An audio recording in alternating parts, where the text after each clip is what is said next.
Welcome, ladies and gentlemen, to what is sure to be an absolute banger of a pay-per-view, Scottyemania. I am your host for this evening, Scotty Moore, joined as always by the man whose ass I kicked just one short month ago. It's Captain Tibbs. Let me tell you something, Scotty. I could not be more angered to be here right now at this glorified house show that you call a pay-per-view. I'm sorry, you want to call this a house show when we are seeing the singles debut of this man, of this big man here, Big Cyrus Krane, who, Tibbs, I know you don't watch JXT. I know you don't care about the development of your wrestlers, but this man right here was once known as the Chonk, a former JXT champion, a dominant force in his own right, and I'll be honest, I'd be a little bit afraid if I was your champion tonight. Well, you know what, Scotty? I honestly am right now, because our champion right now has not fulfilled what I would like to call being a fighting champion. And you know what? You got me right there on that one. Cyrus Krane, he's a guy that looks like a champion. Whereas Guy Fieri, well, just say it. He's not. Just look at him in his stupid sunglasses. He wears his sunglasses at night because he can. Guy Fieri, finally achieving his great dream of becoming JWF champion, but using all of that momentum, basically stalling himself out, not having a great showing at crossing the line, as I'm sure you want to mention, not being able to do it against your champion in JXT, Chuck Gibbons. Guy Fieri coming out here with all this swagger, all this confidence, and I don't think any of it's been earned. Now, I will say, I have stepped into the ring against Mr. Fieri. I, of course, beat him, both in a singles match and in a triple threat match, but he showed promise, and not to mention, he defeated the second greatest champion this year, Chuck Tibbs, to get that title. I think he ain't nothing to sneeze at. Ladies and gentlemen, the following match is for the JWF World Heavyweight Championship. In the left corner, he is the gargantuan one, Big Cyrus Krane. And in the right corner, he is the king of Flavortown and your JWF World Heavyweight Champion. He is Guy Fieri. I mean, just look at the look on the face of Fieri right now. Fieri is a man who knows he is in a do-or-die situation, and oh, he can't even fit in the camera shot. He's so big. Hold it high, Shibata. Oh, I've been wanting to say that for a very, very long time, Tibbs, but of course this is a last man standing match. These two men have to brutalize one another to a point. Oh, big drop kick starting things out from Cyrus Krane. These two men have to brutalize each other to a point where neither are going to be able to stand up. And I will be honest, Guy Fieri, he is made of some stern stuff. He may be able to do something big tonight. Honestly, this stipulation right now, to me, it favors Guy Fieri a little bit. Guy Fieri has shown that he is willing to do anything to win or hold on to his championship. And if you put him in this situation where all he has to do is brutalize Cyrus Krane to the point of not standing back up, he'll find a way to do it. But he's got a hell of a challenge to surmount. Yes, and oh my God, Big Cyrus just tossing Fieri over the top rope with that big chonk bump. I'm surprised Fieri's getting back to his feet this quickly. The man just fell 10 feet out of that ring, and look at Cyrus waiting and catching him with a super kick. And tell you straight onto your back to the outside of the ring. That's not great. That is a horrible feeling, if I do say so myself. Did you paint your face in the middle of the ring? Well, no, that's actually printed. That is printed on there, Tibbs. I'm not gonna do something as dumb as just paint it. It is a custom print, which I do appreciate you guys for paying for. How much did that cost? You do not want to know. Between that and the logo on the side of the ring, it was so much money. Oh, and I think you're going to have to pay a little bit of extra money for Guy Fieri's hospital bills. Oh my God, look at the strength of Big Cyrus just wrecking this man. Swinging Guy Fieri into the ring apron, that hard part of the ring right there. That could have knocked him out right then and there. And now just smashing his head into the ring post. Cyrus Krane. Cyrus Krane is an impressive individual. That's right, and it is going to take a lot from Fieri in this match. And I would think Guy Fieri, a man who's been in this situation before, he, being a big man, you would think he would know what to do here, which is go after the legs, but instead, Cyrus Salt on the outside, and look at this, Big Cyrus not even waiting. We might see a second chonk bomb. No, instead, might have been trying to hit Fieri's own move, the food fight, but gets dropped for his troubles. You know what, Scotty? I'm not seeing from Guy Fieri a cognizant strategy at this point. Cyrus Krane, he's coming in, he's doing what he's supposed to be doing. He's just brutalizing, he is wrecking, he is destroying. Guy Fieri, it seems like he's going to have to come up with a different strategy at this point. I'm just not seeing that coalesce.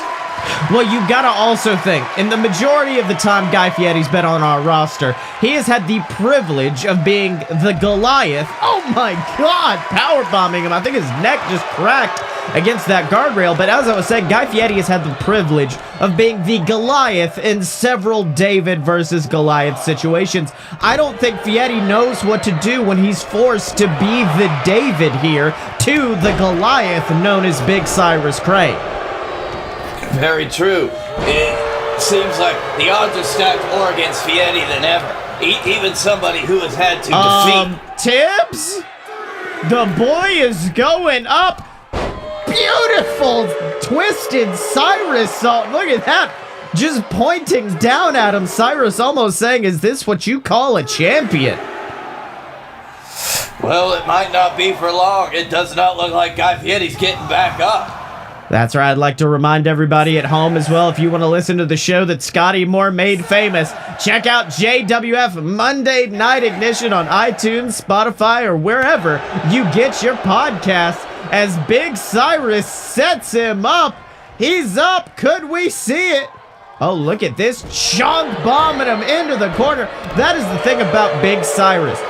We, of course, know Chuck Gibbons down in JXT, our JXT champion. That man is a master of the suplex. This man, Big Cyrus, he is a master of the powerbomb. Can do it in just about any configuration you ask of him. And he can hit a Hurricane Rana.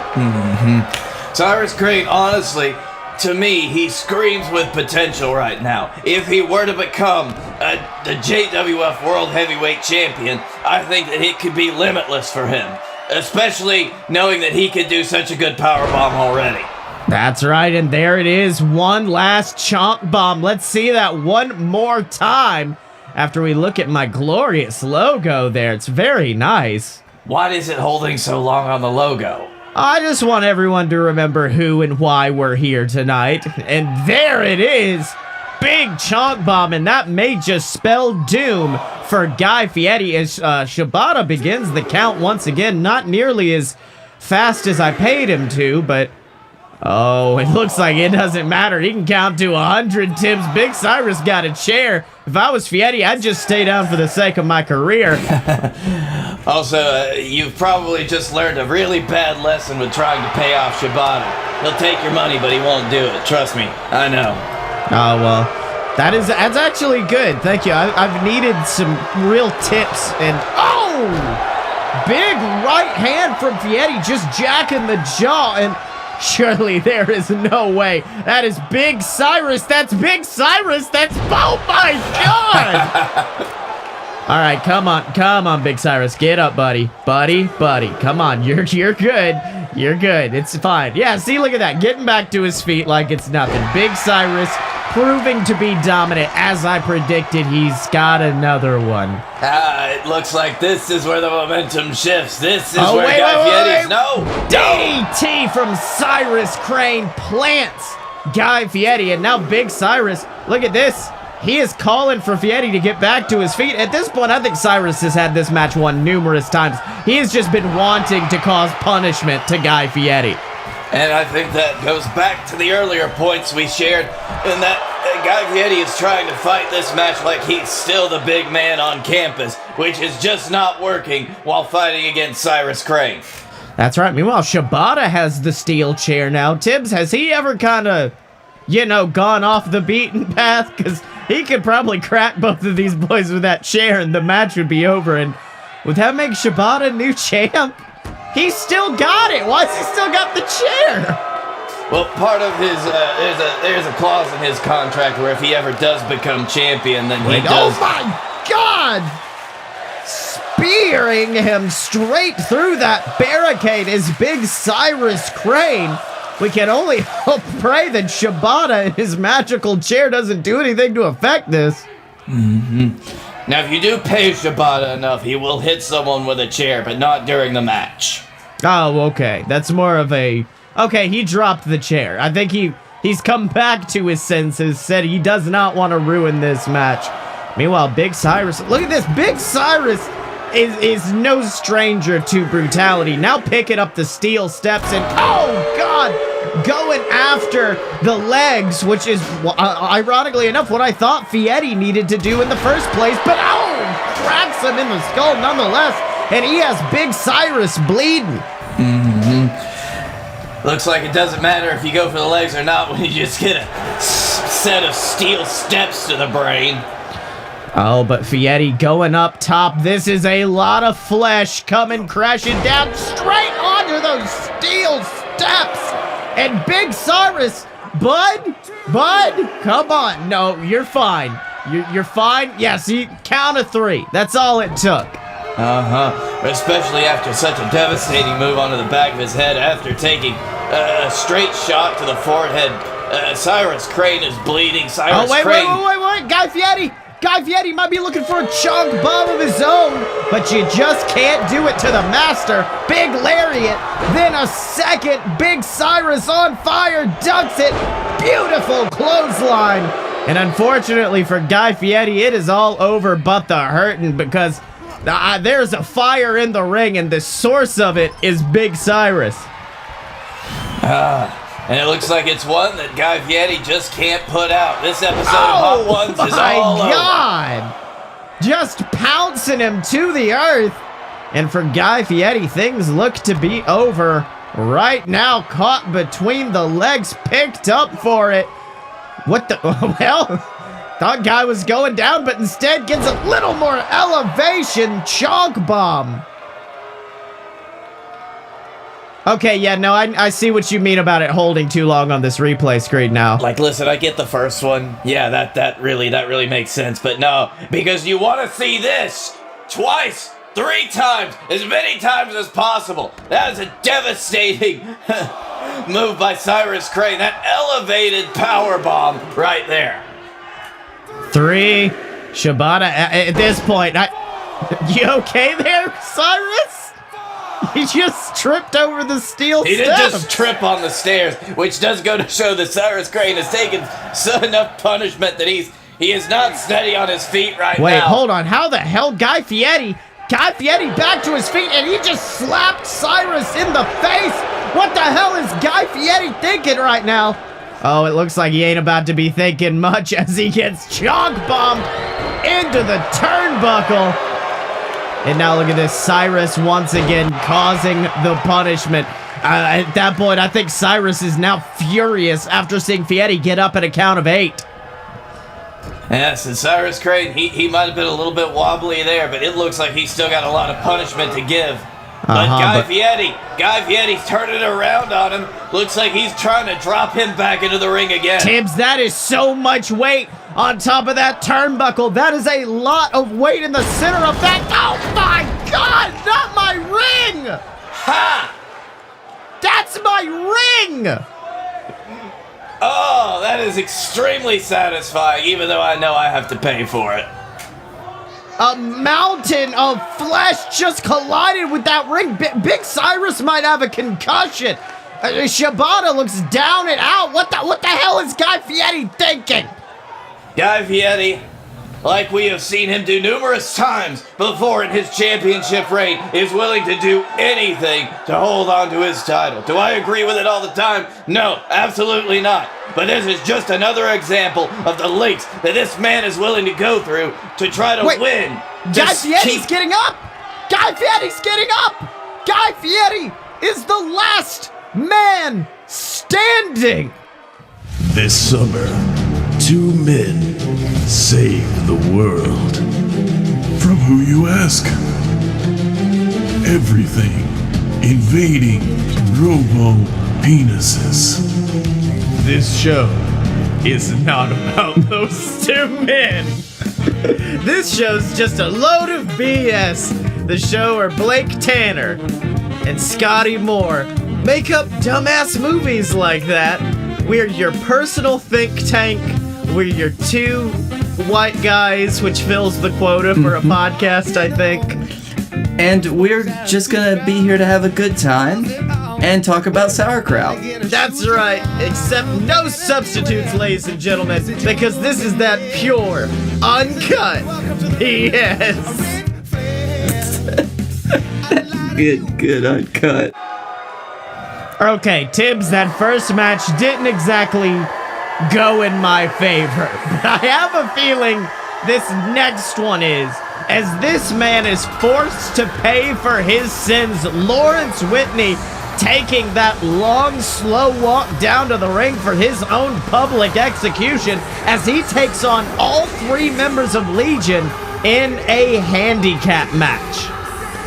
You have to look at the defiance from Lawrence Whitney. Lawrence Whitney, who could have taken any opportunity to leave. He could have taken his ball and gone home, but no, he has decided to face the firing squad, as it were, because if I remember correctly, he said, "You will reap what you sow."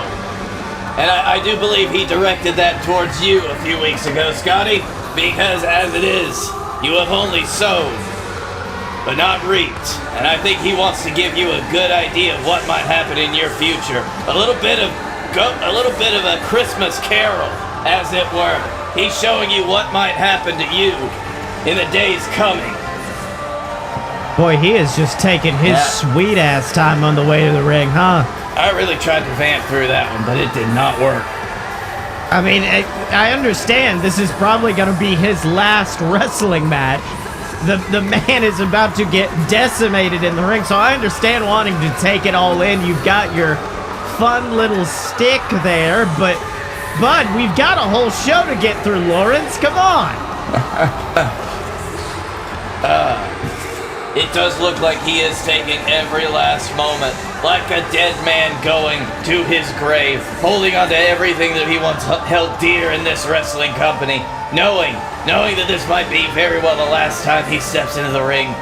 That is a man who is defiant to the very end. Lawrence Whitney. Great pose right there, buddy. Great pose. What is this, the Ginyu Force? No, like he's about to die. It doesn't matter because, while yes, Lawrence Whitney did say, "Oh, Scotty Moore, I will make your life a living hell. You will reap what you sow, blah, blah, blah."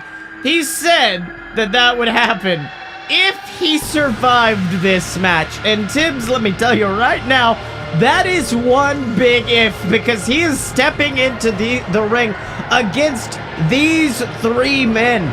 They are Legion. They are dominant beasts. They are 3 spooky boys, and they have finally returned to who they truly are to face off against their former manager, Lawrence Whitney. After the time of the tag team then known as the Blockbusters, of course being managed by Lawrence Whitney. No, finally, they have returned. Legion is back in full force, much like they were in JXT, with the re-addition of Croc, the original leader of the Legion, and now they are a cohesive unit, a destructive force that is only bound by themselves. And it looks like, much like Lawrence, they are taking their sweet-ass time on their way out to this ring. But of course, you can see leading the pack right there, the man known as the Bone Crusher, the sociopath. There, of course, is the Titan, the massive, hulking muscle of a man. And then heading up the ropes right now is none other than the beast, the monster known as Croc.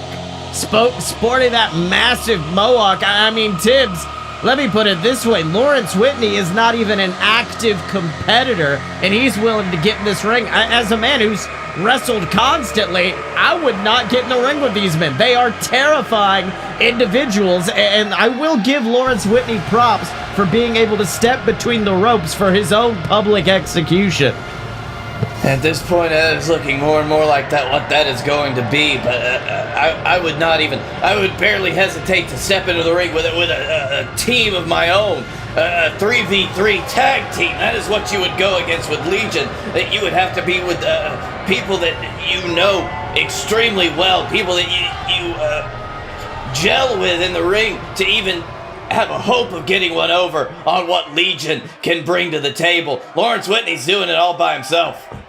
That's right, of course. I mean, we know you are no stranger to facing off against demonic forces in 3v3 matches like that. Oh, he tried for a splash but got knocked down.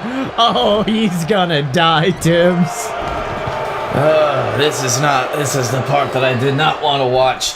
As we can see, it has already begun. The mayhem, the destruction in the ring.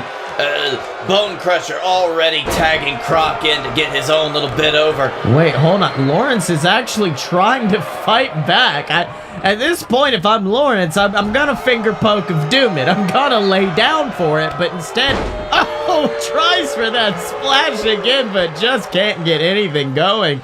Oh, it is like watching a mouse struggle before an army of cats right now as the Titan comes in. And look at just how well Legion are gelling. All three members of this team getting their shots in, getting their licks in, and it looks like it is Titan's turn, but ooh, Lawrence with a big kick to the skull. That's that defiance right there. One man against an army right now, just holding off. Because he has a message to send. And that message, that's not to Legion. That is to the man sitting to my right now.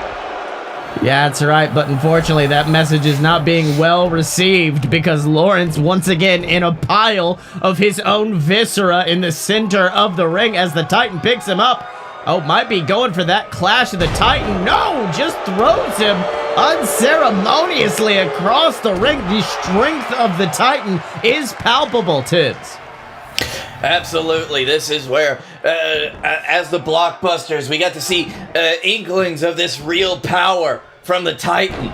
But now he has completely unleashed himself, showing his full force and just how strong he is, how fast he is. How capable he can be in the ring. But even with all of that, Lawrence Whitney is not giving it. Yes, but once again, getting thrown across the ring and rolling him up. No, what? Kick out. He did what he could, but unfortunately, that sneak attack, I think, is just pissed off the Titan. Wait, hold on. What in the world is he thinking now? Oh, went for a back suplex. You are not about to pick up this boy. No, but he is trying. He is absolutely trying. He's putting a 110% behind this match against these overwhelming odds. And Lawrence Whitney is somehow finding a way to survive this onslaught. And honestly, he may know how this is going to end, but he is not going to let his story die with a whimper. He is going to go out with a bang. And you have to respect that from Lawrence Whitney. Lawrence Whitney is earning respect tonight. I mean, anyone can walk into a ring and get beat up by Legion. He has not earned shit from me right now. Am I allowed to say that on commentary? I don't care. It's my show. Oh, and it looks like it is about to be all over. The Titan in place. The Titan ready. What? No, he raked the eyes. DQ. Wait, what the hell is he doing now? Brass knuckles. DQ. Shibata, you saw that. DQ. Wait, what the hell? No! Oh, thank God. Okay, good. Titan kicked out. Titan kicked out. We're all good. Lawrence Whitney using just about everything at his disposal. Even things he should not use, but I'll be honest, I'd give that one to him. All right, but look at this. Titan once again working him over. Titan once again taking control in favor of Legion, who whips him into that turnbuckle, and here he comes. Here comes the behemoth, Croc, who just soars through the air, crashing down into the body of Lawrence Whitney. And at this point for Lawrence, it is time to give up as Croc has him up. He has him up. Oh, that crucifix spin. Oh, but look at this. Lawrence rolling out of the ring, cowardly, avoiding the fight. Very good strategy on that part, though. He had enough cognizance to know that he needed to roll out of the ring. That kind of self-awareness got him away from what could potentially be a pinning predicament and kept him in the fight. All right. Meanwhile, Croc with an extension of his body that's definitely not a steel chair and not a disqualification, going after Lawrence Whitney. Matter of fact, I believe that a 3-on-1 handicap match should honestly be Extreme Rules, no holds barred, all of that stuff, but that's just Tibbs talking. Not my show, not my problem, you know? That's right. And wait, no, Lawrence, did you see that? Lawrence just hit him with that steel chair. That is a disqualification. Sorry, I got a notification from my phone. There's apparently some weird, wild party going on after this. What happened? Well, why does Croc have this steel chair right here? Look at that. That should be a disqualification right there. The 3-on-1 team. Come on. Oh, I'm sorry. I had to go refill my whiskey. What happened? I didn't see it. Oh, it's Croc about to absolutely push his shit in from the outside. Oh, and he is getting him set up for it.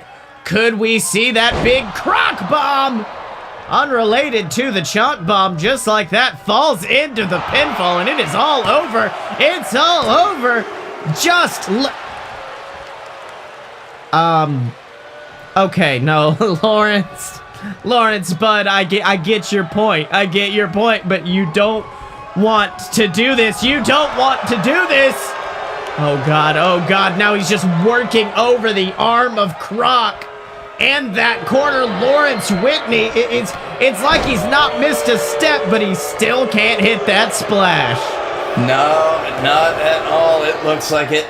Lawrence Whitney has put up one of the most valiant efforts I've ever seen in a wrestling ring against such insurmountable odds. But here we are, Croc back with the chair. Croc is wedging he's wedging his face, his head into that chair. No, what are you doing, Croc?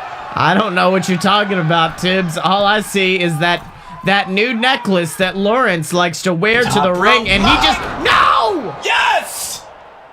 Lawrence! Yeah, baby! Lawrence out of the way! Lawrence out of the way! He's got Croc! He's got Croc by the skull! Sends him into the turnbuckle! Oh, went for the headbutt, but instead gets caught! He gets caught! Could we see it? He's got him up! Choke! Slams! Straight into the mat. Go for the pinfall, boy. 1, 2, 3. And what did I say? This would be a... Lawrence? Tibbs, how's he back up? I'm honestly just as surprised as you are on this one. That I was not expecting that.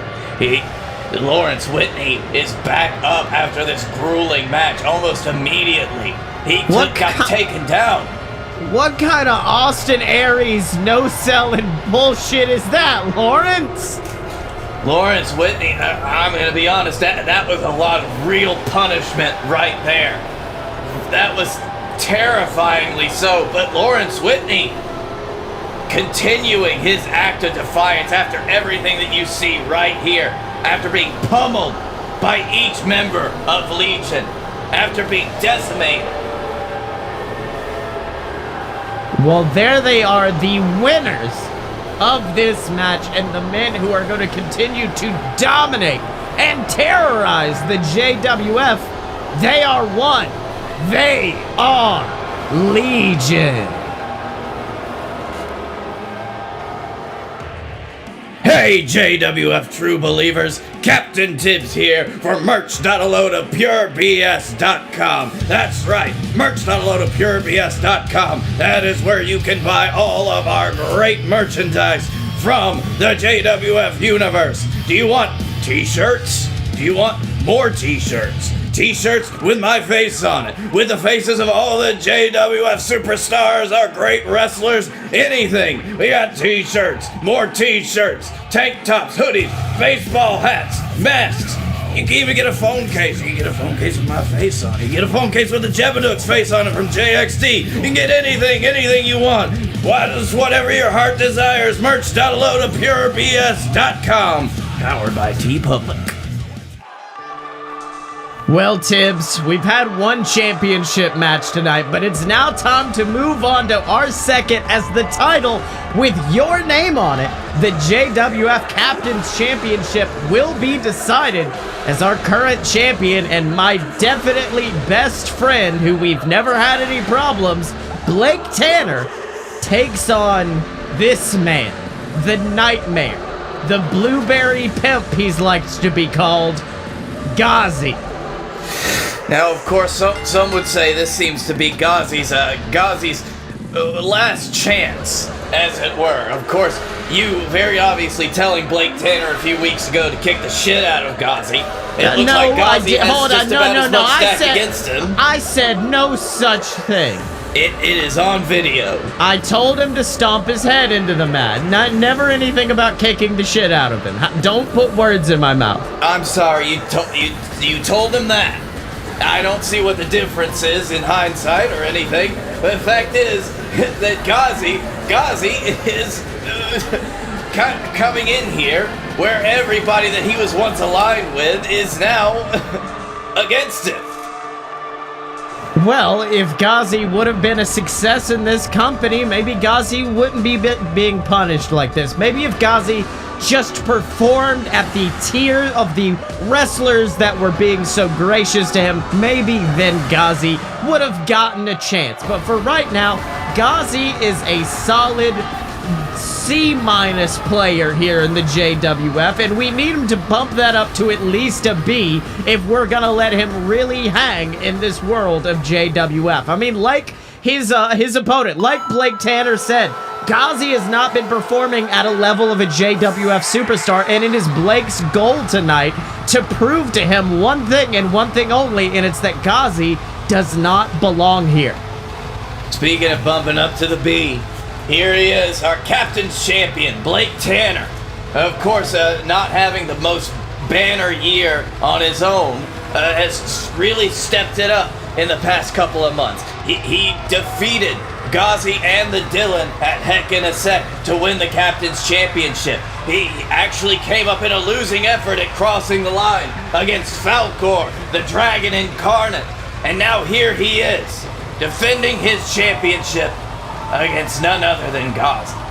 And you gotta wonder, is Blake Tanner really up for this at this point in time? Blake Tanner, of course, the grizzled young vet of this company who has gone through so much.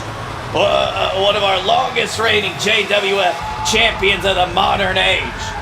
Triple Crown champion Blake Tanner. And he's taking it to Gozzie tonight. Can he still hold that spot in the JWF? Well, I mean, that's one of the things that Blake is also seeking to prove in this match. You gotta remember, both of these men in the year of our Lord 2020 have only won one match apiece. Gozzie winning a match that I let him win back in Summerfest, and then of course, Blake Tanner, hold it high, shibby! God, how does he time that perfectly every time? And then of course, we know Blake has only won his Heck in a Sec match. Both of these men failed at crossing the line, and it's almost astounding that championship gold is on the line between these two. That is very true, honestly, now that you mention it. However, Blake Tanner, of course, came into championship gold with what some would say during dubious methods after Gozzie, of course, injured the Dylan in their Heck in a Sec match. Gozzie, of course, could not capitalize on that, and Blake Tanner was able to. He was able to come in and basically steal the championship, some would say. But I would think that's Blake Tanner in a Heck in a Sec match. That is his specialty. Honestly, he could have been lying in wait, which is something that Blake Tanner is almost an expert at. That's right. Look at Blake now. He has got Gozzie grounded. He has got that python-like arm wrapped around the neck. And at that point, that's almost more embarrassment than anything else for Gozzie. You got to think, Gozzie has that fast-paced, high-flying style, and it's got to get a little aggravating for him to get stuck down like that in a headlock. And I think that is a wise move from Blake coming out early. Get Gozzie caught up in his emotions. Now, you know Blake Tanner better than anybody in this company, I'd hazard to guess. So what do you think's going on in his mind right now? Well, I think what's going through his mind is I'm about to win as he hits that bee sting. That's right, put him right over my face, buddy, because I think it is all over but the hurt, and Blake Tanner delivering good on his promise. Blake out, and the match is over just as soon as it starts. Gozzie? Oh, a kip up by Gozzie. Look at those clotheslines. Gozzie not being put down by the Blake out. What the hell was that? And now he's on the top rope. Bomb goes for the pinfall. No. 2. Oh, Blake Tanner before even a count of 2. Kicking out, and that just shows how weak the offense of Gozzie truly is. Hits one of his biggest moves, Blake kicking out at 1. Well, you got to think that has to have thrown Blake Tanner for a loop there, though. Not many people can say that they kip up after receiving a stomp to the head right into the mat. That was impressive on Gozzie's part, I'll say. That's right, but Blake, what? Damn it! He's trying to finish him off with another bee sting, but unfortunately, Gozzie reversed it. And oh, no. Gozzie's got him by the arm. Gozzie has him by the arm, snapping it in 2. Okay, Blake, bud, you're gonna need to roll him up. Blake, no. 1, 2, kick out from Blake Tanner just like that. Of course, Blake Tanner, even after having his arm snapped like that, he's not going to let Gozzie put him down that easily. Blake Tanner has a long championship lineage to defend. That's right. Look at that running power slam into the corner. Then in the center of the ring, look at the strength of Tibbs. What the hell? That's not one of mine. That was not a me thing. Oh, no. Wait a minute. Gozzie's rolled him up. 1,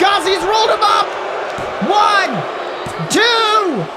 Oh, barely kicking out is Blake Tanner. But what the hell is Brock Lesnar doing here? He just broke up the bee sting. Brock Lesnar has entered the ring of the JWF.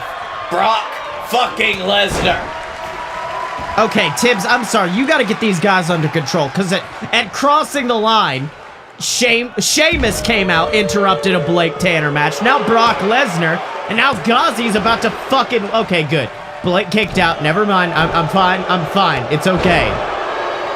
Listen, if I had any control over Brock Lesnar, he'd be showing up 3 times in this company for a boatload of money. But damn it, I never expected to see him show up here. I never expected Sheamus to show up at Crossing Line. I don't know what's going on with these WWE guys interfering in Blake Tanner's matches. Well, it looks like Blake Tanner luckily not missing a step, taking Gozzie over the top rope. Could we see it? Top back caught hero to the outside. And that is the Blake Tanner who is the longest reigning JWF champion. That is the Blake Tanner who became a Triple Crown champion. He ain't had a good year, but the fire is coming back, and that fire is about to burn Gozzie alive. Look at that, picked up in the air. Could we see it? Beautiful European uppercut. There we go. We haven't seen offense like this from Blake Tanner in some time. I think he is finally getting back into that groove like you mentioned. He is finally showing us what made him the JWF champion, JWF captain champion, JWF tag team champion, JWF Triple Crown champion. That is it right there. Oh, wait a minute. Blake now with Gozzie in his hands. I'd be worried. This ring ain't exactly stable after that Guy Fieri implosion earlier tonight. But Blake's got him up. Blake's got him up. Could have been looking for that bee sting once again. But Gozzie fighting back with those educated feet of his before getting picked up and, dropped on his head. And look at Blake Tanner. Look at the confidence of this man right now as he just drops a leg over the throat of Gozzie. It does seem at this point that Gozzie is fighting a massive uphill battle. He's able to get he's been getting a few over on Blake Tanner, but not enough to change the momentum in his favor for the better. That's right, and you can see Gozzie was trying for that spear off the apron, but Blake wisely avoiding it before sending him across the ring unceremoniously. And now look at Blake. I think Blake's saying Gozzie's bringing a lot more than he expected. Very true. Gozzie, of course. Hold on. Shibata calling for the separation. Now he's checking on Gozzie. Something might be wrong with the Nightmare, but it looks like Blake Tanner does not care, just picking him up, trying to cause more punishment. But what do you think could be wrong with Gozzie? I'm not entirely sure. I didn't see anything where he could potentially have been injured. Oh, wait. Goes for the Blake out. Goes for the Blake out. Oh. 1. Oh, and then 2, but no! Okay, Tibbs, that was blatant gimmick infringement. He just hit my move on Blake Tanner. But if there's one thing I know, one SMG ain't gonna keep Blake Tanner down. But Gozzie certainly had the momentum right there for a second, and oh my god, that was scary. Gozzie, of course, pulling out all the stops. He is really trying here. He has a lot to prove, and he has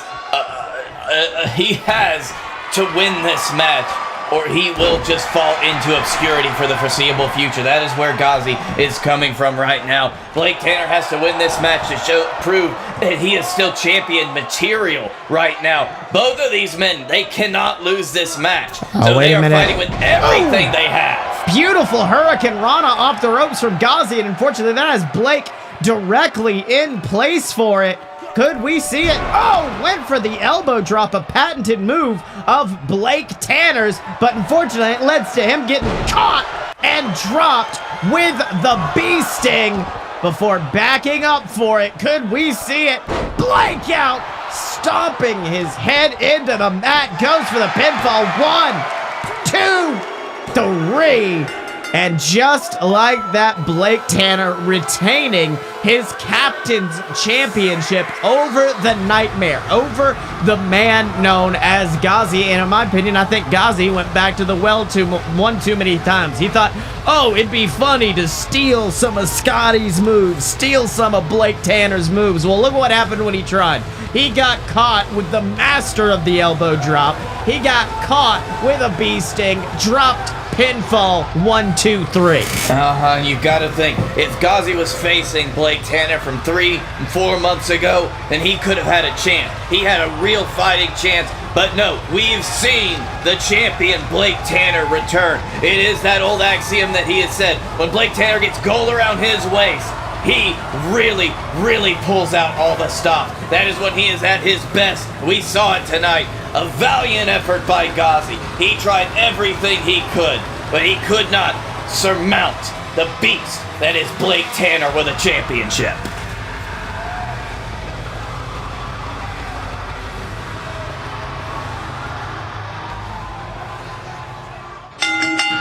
Ladies and gentlemen, the following event is scheduled for one clusterfuck and is set to occur in Birmingham, Alabama.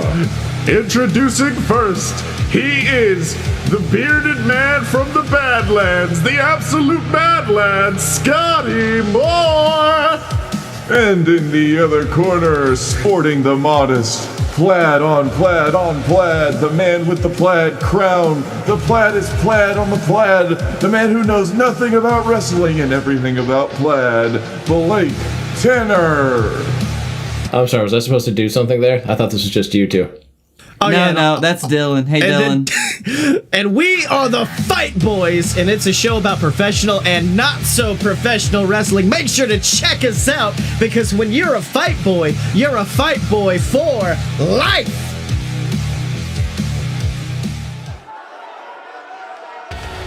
Well, Tibbs, on what has already been a historic night, it's time to make history one more time with the JWF's first ever First Blood match. And it's not just a First Blood match, it's also the first time we are going to see these two men, the VWO, step into the ring against their own brothers in the form of our tag team champions, the Rising Suns, of course being the Hammer Man and FOMO-san. Now this is definitely a family feud right here that we are about to see. Something that has been gone on since these two men were born, to say the least. They've grown up wrestling together, they've grown up fighting together, and here they are. They are going to brutalize their own siblings until they bleed, even their adoptive family member, FOMO-san. It is going to be a raucous event tonight, and you gotta wonder what's going through the VWO's heads. Well, see, that's my thing, Tibbs. I, of course, saw that we were going to have this prestigious match, a dream match, VWO versus Rising Suns, and I thought, let's up the ante. Let's give it a little bit of extra oomph, give it a little bit of historical value by making it the first ever First Blood match, but for some reason, the Rising Suns and the VWO, they don't exactly seem to like that stipulation, and I just don't know why. I think that this is everything that they could have to prove themselves to each other, because you see them coming down here, coming down to the ring right now, the Rising Suns. Oh, he's doing the thing. And Hammerman, the man with the hammers, the man with the plan, the man who is Hammer. He is coming down here, and he's gonna show everybody what he's made of. I haven't been this excited to see the Hammerman do something in a long time, let me tell you something. Ladies and gentlemen, the following match is for the JWF Tag Team Championships. In the left corner, they are the challengers, the team of Griffin Clouds and Justin Clouds. They are the VWO.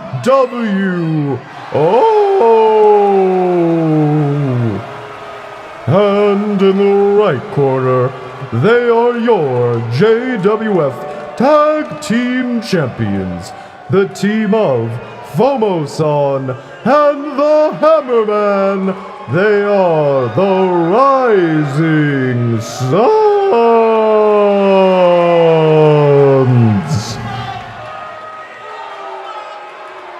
Now look, I understand. It would be easy for me, of course, one half of the greatest tag team of all time, the BS, alongside Blake Tanner. It'd be easy for— hold it! Ha! Shibby! I can never get it on time.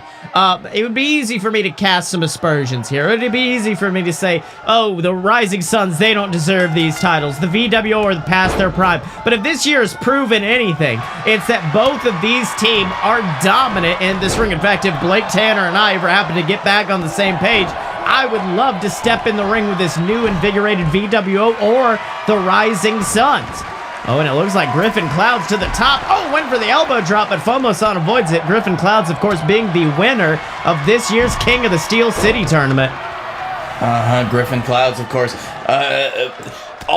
Most of the VWO, Griffin Clouds and Hammerman, now that I think about it, they have had their own struggles with fighting between being a singles competitor like they have been in the past, or by sticking with their tag teams. And it looks like they, as you can see right now in this ring, they have both decided tag team wrestling is where it's at. And I don't blame them at all, because you gotta think how great it is to be in the tag team division. I think you'd understand that better than most. Well, not only that, you've got to remember Griffin already had a banner year in the singles division. Went on to actually compete in a fatal four-way match against Guy Fieri, your son Chuck Tibbs, and Momoa Curry. Griffin Clouds has competed with the best of the best. He has actually pinned our current champion, Guy Fieri, in the main event in the fight. He has set a table on fire. The table on fire, baby! Hammerman! Burning hammer! That's not gonna break anybody's skull open or cause any blood. I think these men are just willing to cause chaos right now, Tibbs. This is why I think that this is exactly the stipulation that these two tag teams could not have been happier to hear. You got to think about how the VWO were raised. How they Look grew at that up. smart move from Griffin there. Hammerman was going for the hammer leg drop. Meanwhile, Griffin has Phobos on. Oh my God! Power bombing him off the apron through that table. And I don't know if you noticed this, but Hammerman actually had Griffin, or had his own tag team partner thrown into him, interrupting his attempt at the hammer leg drop, but he gets it that time. Yes, he does, but a leg drop, that is not going to draw any blood right now, and that's what you got to do. That is the name of the game right now. You have to hit those weak spots, and for a first blood match, that normally means go for right here. Wait a minute. He's got Fomosan up, but no, Fomosan reverses. Oh, beautiful maneuver of his own. And now, unfortunately, Griffin may be realizing that the sun is rising on him. Rising sun suplex, but inside the ring, that rising sun's about to get blocked out with a cumulo Nimbus powerbomb. He's got him up, but no, Hammerman. Hammerman fights back. Justin Clouds already with the worst record for power bombs on this single show. That's right. Oh, wait, Fomosan throwing him. Oh, Hammerman with a beautiful hammer fist drop off the top. Meanwhile, Griffin has FOMO against that ring post, and oh my God! Just shatters the skull open against that ring post. Fomosan is bloodied. Fomosan is taken out.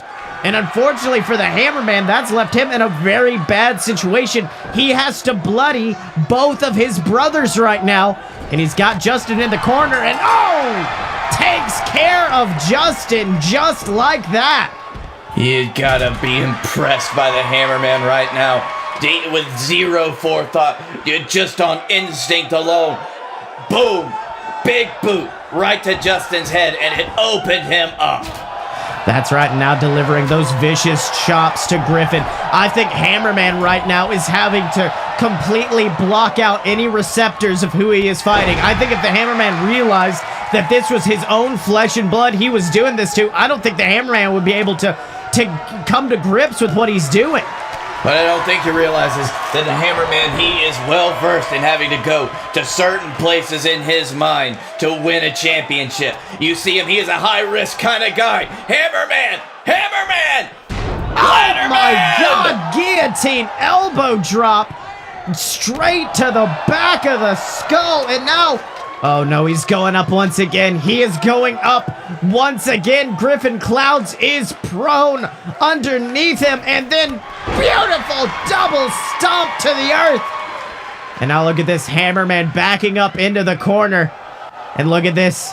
Look at the look of sadness across the face of the Hammerman, almost saying, I'm sorry, I love you, as he hits that hammer boot, bloodies his brother, and the Hammerman being forced to do what it takes to retain those titles after what had to have been an emotional toll for him in this match. And I don't blame the Hammerman one bit. He is a guy that knows he needs to do what he needs to do to win. And I think that all the VWO knew that they were going to do whatever it took to win this match tonight. And it was the Hammerman who dug the deepest. He went the farthest. He dropped the hammer, and the hammer was bloody.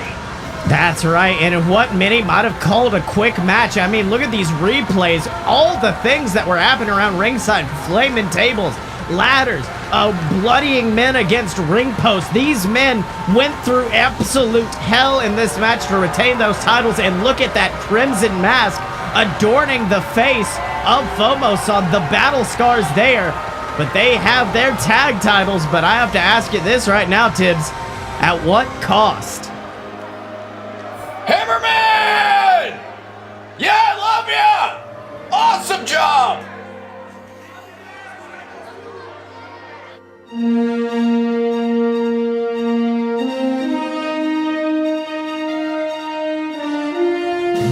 The year was 1969. The US was in a race to the moon against the USSR. What they didn't expect, however, was to find their real enemies not waiting in Russia, but instead on the very moon they were aiming for. 50 years later, and our world is still at siege from enemies beyond our stars. And that's where the Space Marines come into play, and let me tell you something, I'm one of the best. The name's Dane Armstrong, the world's greatest Space Marine, and the man who's come to save your asses. Not really. Join the BS Network as they head straight into the stars for Deviant, an audio drama featuring action, adventure, space piracy, and karaoke?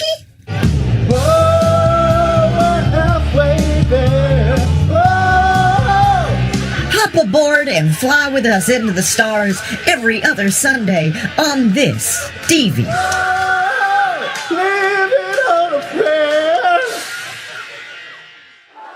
All right, Tibbs, we now move on to the main event of the evening, a 7-man battle royal to determine who gets the biggest prize in the business, the opportunity to face me in a match at the Regal Rumble. And Tibbs, I searched hell and high water itself for the greatest competitors that the JWF has to offer. And when I think about great men in that wrestling ring, great men who I would have a banner match against, it has to be the Rat Boy.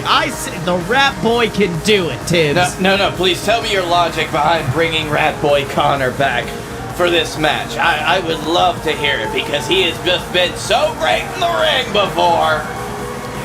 Rat Boy Connor, he has main evented one of your shows now. That's all I wanted to do this for. But Rat Boy Connor, he's never had a chance to really show himself in the ring. He doesn't have the best win-loss record, which may, favor me going into that match, but it doesn't matter. I think this man, he has potential. It's Connor time, baby. We can all see the forest for the trees. Oh, wait, hold on. Oh, look at the splits. He's doing the splits, Tibbs. And then, see, look at that. Look at that kung fu bullshit this man's doing. Imagine he comes at you like that in a ring. Whoop-ha! One of them big old spin kicks to the head, it's over. Good Lord. I mean, how do you not want a guy like that on your roster? I'm just saying. But of course, we know 5 of the men already out at ringside. Connor, our 6th entrant. We're about to see our final entrant right now, number 7. But this was initially supposed to be an 8-man battle royal. Initially, your son was supposed to be in this match, but he pulled out because he wanted to lose to Robert Hill and give me full control of the company in the main event. I'm sorry, not main event, dark match. It may be the last match, but I refuse to call it the main event. We all know what the real main event is. And Hollywood Hulcher is coming out. He is going to just be Hollywood Hulcher. Honestly, a great superstar. Great year that Hollywood Hulcher has had, being a breakout star of this year, I would say. And for next week at the Tibbies, I think a real contender for Rookie of the Year. That's right, and you saw Houston Longhorn also at ringside, another great competitor, but that is it. Our 7 entrants out here. Let's get it on!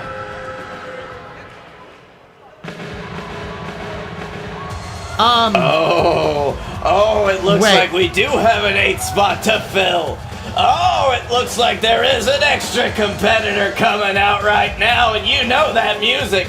Oh, I bet you love to hear that music, my boy. Oh, it's funky. Flossie, you want to see a man who can really dance his way down to the ring and put his money where his mouth is by kicking your ass? It's funky, goddamn Flossie. Back with a vengeance, baby. I stomped his head into the mat. I wrecked this man a few weeks ago. So you know what, Tibbs? I'm all for him getting his nostalgia pop. I'm all for him coming down to the ring and get the surprise of the night. I mean, it's a great show. Scottyemania. We need a big surprise. The return of Funky Flossie. It surprised even me. But we've all seen what Funky Flossie's been through, and we've all seen what Funky Flossie can do in a ring, and I don't think it's going to be taking out 7 other competitors. You would be surprised. Have you already forgotten Funky Flossie? Funky Flossie, who came out, has shown himself as one of the most athletic men in the ring. Now, I'll be honest, he has not had enough of a chance to shine in these recent months so far. But this looks like a new, reinvigorated Funky Flossie that I might have helped heal.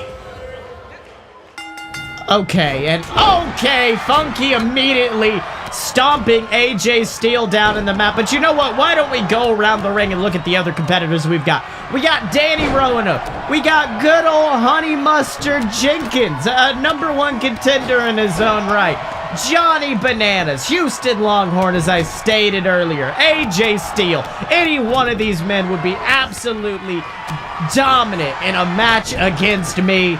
I did look at the absolute worst in our rankings and throw them in here, but So you just picked from the bottom up, huh?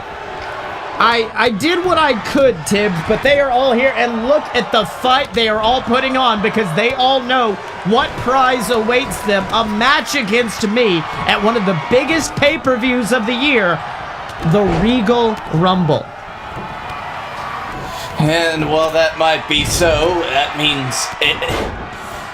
I can't even try to defend this one now anymore. It's just you know how crazy of an idea that was, right? Well, it looks like it's getting us a good match, doesn't it? It looks like we've got 8 competitors who we have not gotten to see show some fire. Show their fire right now. Honey Mustard's just kind of chilling in the corner, but outside of him, look at AJ Steele and Funky Flossie. Both men absolutely beating the hell out of each other because they know the opportunity that facing me in a high-profile match like this would be. I mean, I'm going to make one of these boys famous. Now, not for nothing, if I were booking a company that was somewhat like this, and if this was the match that I decided to book, I would say that the prize for winning said match would be something more, what I would think of as impressive. So maybe the second win, a very rare opportunity in the Regal Rumble, where you get to enter not once but twice. So the winner of this one, we get to 2 chances at the Regal Rumble. Now that is something that I would put on the line for a match like this, and that sounds like a great match on its own right, because I think everybody in here would be fighting just as hard for that. Well, unfortunately, AJ Steele has been taken out of the ring because someone wouldn't stop ranting, so he had to stop paying attention. Meanwhile, Hollywood Hulcher going after Funky Flossie and Houston Longhorn. Hollywood Hulcher really taking everybody to task, but gets taken into the corner by Funky Flossie as Honey Mustard has the Rat Boy. What in the... Oh, wait, Johnny Bananas also taken out because somebody wouldn't keep his fucking mouth shut and allow me to pay attention. It's not like they were important members of this match. Oh, wait, what the hell is Honey Mustard thinking? Honey Mustard on the top rope. He has the Rat Boy prone and drops him with that guillotine drop kick in the corner. Meanwhile, Houston Longhorn working over Hollywood Hulcher there. Oh, and Danny Roanoke nearly taken out by Funky Flossie. Funky Flossie too quick for Danny Roanoke's tricks, though. Danny Roanoke, he's the kind of guy that would pull something like that. He almost faked Funky Flossie out of the ring. That's right. Meanwhile, Rat Boy Connor, my favorite, one of my personal favorites going into this match, was hooked up in that corner. But look at these shots that he's delivered. Look at the dominant powerhouse that Rat Boy Connor is shoving down Houston Longhorn before... Oh no, being taken into the corner. Big elbow. It's Connor's time, baby. And unfortunately, it's not Honey Mustard's time. As you can see, he got taken out very quickly. Feel bad for Honey Mustard, especially after that devastating mustard drop. But as he probably did not realize this was a battle royal, and he was trying to do something that was not put his opponent over the top rope. Not like Danny Roanoke's doing a Rat Boy right now. Get him, Danny! Oh, beautiful shooting star press there from Hollywood Hulcher, taking down Houston Longhorn. And right now, Danny Roanoke and Hollywood Hulcher are absolute beasts in this ring. Hollywood Hills to Houston. I would say, honestly, at this point, save for maybe one competitor that I can think of that just got the shit kicked out of him. Oh, wait a minute. Hollywood Hulcher. Oh!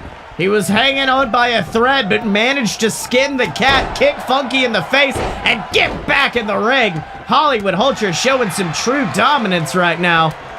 Now, if I was worried about my win-loss record, I would not want to go up against anybody in this match right now, save for one maybe. And that's just me talking out loud.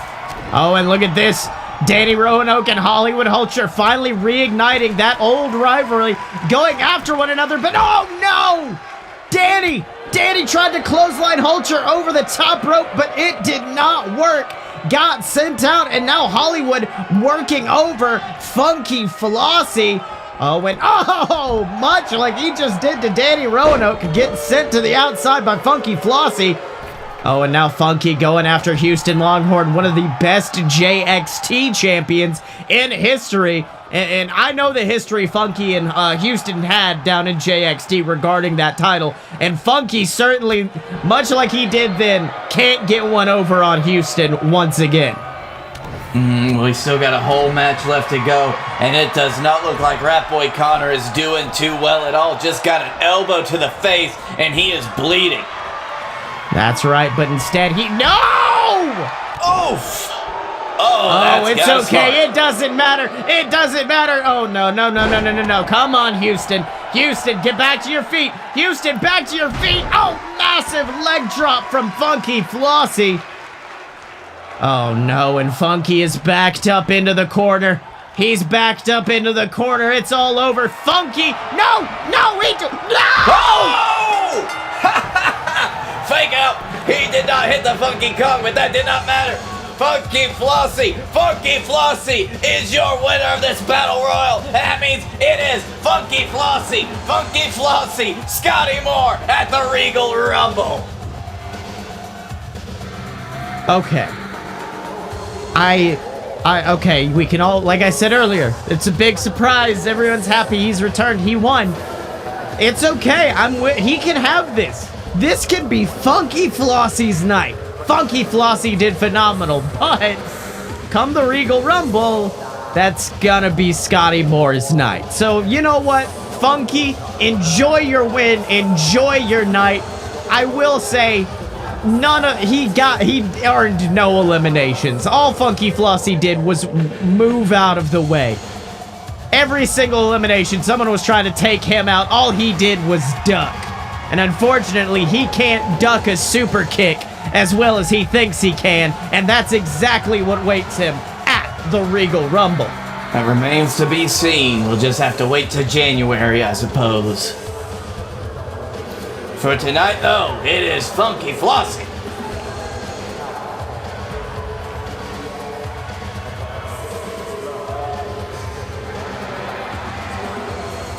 What's up, everybody? It's everyone's favorite commentator, Silver Spoon, here to remind you that if you're enjoying the show, if you're enjoying this great JWF pay-per-view, maybe consider giving back over at patreon.com/a-load-of-BS. That's right, for the price of a cup of coffee a month, you can support us, the Fight Boys, a load of BS. The entire network can benefit from just a few dollars a month from you. In addition, you get exclusive content like Wrestling History X from the Fight Boys. You get to check out old episodes of JWF. They're all waiting for you over there on patreon.com/a-load-of-BS.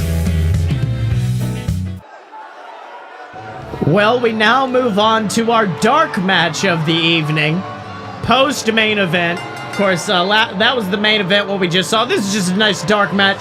Send the fans home happy after they see this monster of a man, this beast, this king of the hill, Robert Hill, do his due diligence and take out your son, Chuck Tibbs, and give me control over the JWF forever. And Tibbs, I'm sorry, I hate to say it, but your boy might have made the dumbest decision of his entire life by asking for this match. Now listen here. I don't dispute that. But I know that when my son makes a decision like this, he has something in mind and he is ready. He is not going to just let Robert Hill walk all over him because he is a Tibbs. And if there is something that a Tibbs is great at, it is not letting somebody walk all over them unless they just completely killed them. Fuck. That is right, Tibbs. But here he comes, your boy, the man who offered this match to me. And I gave him the ultimatum. I said, you, Robert Hill, steel cage match. If he wins this, he becomes #1 contender. But hey, I'll say this right now. If Robert Hill wins, I get control of the company. Robert Hill's #1 contender. At this point, this is a #1 contenders match, and your boy is going in there against a man who is undefeated in singles competition, a man who has never been pinned, a man who has never been submitted. In fact, the only time Robert Hill has ever been defeated, it was, I will admit, technically by your son, Chuck Tibbs. But how did he do it? Count out. This is a steel cage. Ain't no countouts here for Chuck. Some would say that Chuck outsmarted Robert Hill in that exchange, which is going to be his greatest hope in this match. And I believe if there is somebody capable of outsmarting Robert Hill, it is my son, Chuck Tibbs. Oh, dear. Yes, but unfortunately, smarts won't do you much when you're in there with a gorilla of a man who is just beating the living hell out of your son right now, Tibbs. Now, be that as it may, I'll have you know that I have put so much of this company's money into my retirement fund that it's not even funny. Oh, big knee strike to the skull. And look at this. Robert already climbing up that steel cage, and Chuck is not moving. Chuck barely getting back to his feet as Robert is already beginning to surmount the mountain, already climbing up to the tippy top. Chuck Tibbs in actual danger here, only 2 minutes into this match. Chuck, you can see Chuck is not letting it happen, though. Chuck's not letting him. Chuck, just get him back in the cage, Chuck. Oh, Chuck. Okay, he's getting back in the cage. Robert Hill's getting back in the cage now. He's getting back in the cage, and Robert Hill is in a precarious predicament right now against my son, Chuck. Chuck, please do something. Oh, smashing his head against that steel cage, and now Chuck beginning to climb, but look at that. Robert Hill immediately back to his feet. Robert Hill does not care as he just sends Chuck flying into the center of the ring. Oh, might have been setting up for a gaslighter, but Chuck returns it with a shot of his own. But I think that's something that can just make Robert Hill mad more than anything else. Those shots, they almost seem like they were taunting Robert Hill, which is not something that I would think was a good idea. That's right. You can see him already backed up into that corner, being slammed into it. And now what is this? Oh, big kick to the back, follow it up with that guillotine drop. 1, 2. Ooh, Chuck kicking out at the count of 2. And now look at Robert Hill wanting to just cause more punishment. I guess if you want to buy Chuck's shirt, it's at merch.alotopurebs.com. Real cool of you to put that up during my show. Oh, went for the elbow drop, but Chuck misses. Everybody gets their own merch time. That's in the contract, damn it. Oh, and now look at this Chuck climbing up. Could we see it? Could we see it escape? No, instead, oh, an elbow drop to a sitting Robert Hill. And I will say, that is the one thing about Chuck. He thinks about new ways to use these moves. Oh, and he's got him caught up. Robert, come on, bud. Just grab the rope. I know you ain't gonna tap, but don't let him break your ankle. You cannot climb a steel cage with a broken ankle. No, but it looks like, Robert Hill fighting out of it, but the damage could be done. Robert Hill, he's going to be shaky on that ankle, because I can tell you, a properly locked in captain's hook, you need about 5 seconds to start tearing the muscles. That's right, and meanwhile, Chuck sends him into the ropes. Big elbow strike before climbing up once again. And now Chuck trying to surmount the cage, but unfortunately, Robert, there we go. Come on, buddy. Just pull him back in, hit him with the gaslighter, and it'll all be over. It's fine. Come on, Chuck. Chuck Tibbs, I wouldn't count him out of anything right now. Chuck Tibbs, he could get out of anything. Chuck Tibbs, my son, the comeback kid. Chuck. Really? You sure about that? Because he is eating a whole slurry of elbows.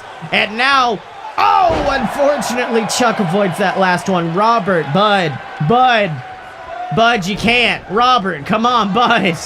Chuck Tibbs, of course, who has just had a coming out year earlier this year. He has shown himself to be worthy of this spot in his company. Oh, is he? You sure about that? Gaslighter straight down onto his skull. Let's look at that logo one more time. It's a good logo right there. I might replace the JWF logo with it as he hits the gaslighter straight down onto my name. Maybe Chuck Tibbs will learn to put some respect on my name. After all, goes for the pinfall. 1, 2, 3. Chuck. Oh, holy hell, Chuck. Come on. Come on, my boy. That is Chuck Tibbs. That is a Tibbs fire right there. You can't outburn the Tibbs fire like that. Well, Robert now making his ascent once again. Instead, dropping that gargantuan frame over the rib cage of your son. And look at this, Chuck ain't even moving. Robert at this point is just doing everything he can to punish and persecute your boy. Oh, Robert Hill might be doing everything he can, but he is still not even seeing what Chuck Tibbs is capable of. Robert Hill might be one of the most intimidating figures I've seen in professional wrestling in a long time, but he has not fought against Chuck Tibbs like this. That's right, but wait a minute. He's got him caught. Beautiful fisherman suplex before picking him up. And one was, no! Chuck Tibbs reversing that attempt at the gaslighter into a massive clothesline. And now Chuck beginning to climb. Robert Hill not moving. Robert, gonna need you to get up, buddy. Come on, Chuck, get up there. Oh, and unfortunately Chuck at the top, and Robert now. Come on, buddy. Come on, Robert. Come on, Chuck, you're so close, buddy. You're so close. Just get over. Get over. No. Very last minute. Taken out by Robert Hill. And look at this. Look at these shots. This punishment being delivered by the King of the Hill right here. The man's so tall he barely has to climb the ropes to even get to the top. Now, be that as it may, Robert Hill is still in just as a precarious predicament. No. Yes. Damn it. Get up there, Chuck. Climb that cage, kid. Make your father proud. Chuck Tibbs once again climbing to the top. Robert Hill barely getting back to his feet. And what the hell is Chuck thinking? No. Chuck! Oh my God! Massive crossbody from the top! Massive crossbody! He's got him up! No! Trinity bomb! Trinity bomb! 2! Oh no, he turns it over! Come on, Robert! Robert, don't you dare tap! Don't you dare tap, you son of a bitch! He's putting so much pressure on that lower back, it doesn't matter. Oh, and Chuck lets go, and Chuck's not done. Chuck is not done. He wants to destroy Robert Hill. Clothesline. Second. Oh, and then off the ropes. Beautiful heel kick. Come on, Robert. Robert, just catch him. Chuck. Oh no, my God, Captain's Hook. Oh, thank God. Just like that, Robert Hill takes him out, and Robert Hill, gaslighter, straight down onto his skull. Let's see that one more time after this beautiful logo fades away. Your boy had me worried. Tibbs. But just like that, Robert Hill takes him down, falls into that pinfall. 1, 2, no. Okay. Robert, just escape. Robert, just walk out of the cage, boy. Walk out of the cage and it's all over. Chuck cannot move. And look at that, wisely calling for the door, much like how I defeated Momoa Curry earlier this year in a steel cage match. Robert Hill's about to just stroll out. Chuck, stop it! No, Chuck, get him back in, Chuck. Come on, you can do this. You can do this. Chuck Hill. Chuck facing off against Robert Hill right now in just a battle of the wills, a battle of strength, as Robert Hill, the monster, doing everything in his power to try to break free from the grip of your son. But Chuck is not relenting. Chuck is not relenting. He is using every fiber of his muscle, every fiber of his being to drag Robert Hill back in. What the hell is your kid made of? Yes, you should know. He's beat your ass twice now, and he's bringing it right here into this ring against Robert Hill, this undefeated maniac. Spear! Oh, and just like that, cut off at the pass by Robert Hill, who is climbing to the top once again to drop him with an elbow. Chuck Tibbs, come on. Chuck back to his feet, but it does not matter. Robert with control. Robert with control, jumping over him. Oh, went for the elbow, but no! SDO from Chuck. No, Robert, turn around, bud. Robert, no! He's got him! D! Tibbs! Boom! Straight down onto his skull. Come on, son. Listen, let's not waste words here. Let's not mince time. You have taken Robert Hill down. You've proved yourself. Guillotine! Elbow drop! Okay, Robert, come on, bud. Get back to your feet. Get back to your feet, Robert. Climb that cage. Show everybody what Tibbs is made of. Show everybody who you are. Okay, Robert, you're back to all fours. All you gotta do is reach up, grab that ankle. All you gotta do is reach up. Come on, boy. Go, Robert. Go. No. Chuck, Tibbs. Yes! No, yes! Robert is giving chase. Chuck! Robert is giving chase. He's just got to get over to the other side. Chuck Tibbs has hit the floor. Chuck Tibbs, my son, has done it. Chuck Tibbs has escaped from the cage. Chuck Tibbs, this is the Tibbs Company once again. Get that fucking logo off of my screen, god damn it. The book is mine. Chuck Tibbs has done it. Chuck Tibbs has reclaimed the JWF for Tibbs. Chuck Tibbs has defeated Robert Hill. Suck my ass. God damn, I feel so good right now. This is it. I hope you enjoyed your main event, ladies and gentlemen, to watch Tibbs being triumphant once again, to watch Chuck overcome some of the worst odds you've ever seen, to see the crowning of Chuck Tibbs at the end of this year, to see... I'm gonna pass out. Firstly, it was a dark match. This was not the main event. This was the dark match to send the crowd home happy, and I guess they're all gonna do that. Guess just about everybody in this ring's gonna walk out of here happy, huh? Well, Tibbs, it's been a show. We made history. Funky Flossie returned. We saw the first blood match, and an undefeated streak came to an end when Chuck Tibbs escaped the cage, but he's still never been pinned. He's still never been pinned. He's still never been submitted, and I will stand by that. But of course, who knows? Maybe the steel cage match, though.